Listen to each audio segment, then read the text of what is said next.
Hey guys, thanks for joining us for the covers tutorial.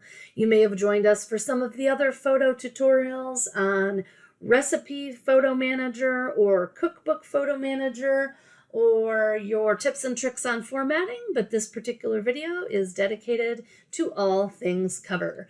So contrary to popular belief, you may think that your cover should be two files, a front cover and a back cover, but you would be wrong. It is going to be one single file that is for both your front and back covers. Now, the publisher that we use does have specifications, and it is based on the size of your book, meaning how many pages your book actually is. So for this particular book that I have here for an example, it contains 150 recipes and it's around 350 pages.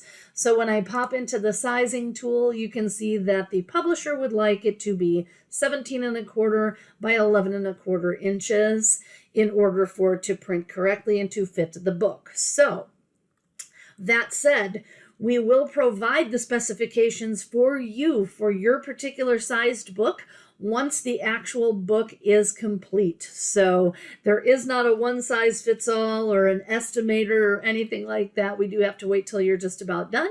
And then what you'll do is you'll create your book cover based on those specifications.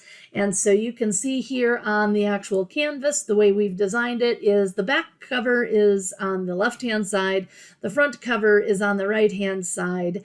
And then if you have a paperback or a hardcover spine, there will be a spot in the center where you'll just put in your spine text as well. So we can certainly walk you through that once you get to that point, but no matter what photograph design program or editing software you use, make sure that the canvas size matches what the publisher specifications are. So with Canva, it is super easy. Again, we've got a link to Canva, an affiliate link in your client portal or over on our client portal link on our webpage. So it'll be easy for you to sign up, but you do need the pro version in order to resize effectively. So hopefully that's helpful. And if you have any questions, as usual, you can always send us an email at support@creativecookbooks.com.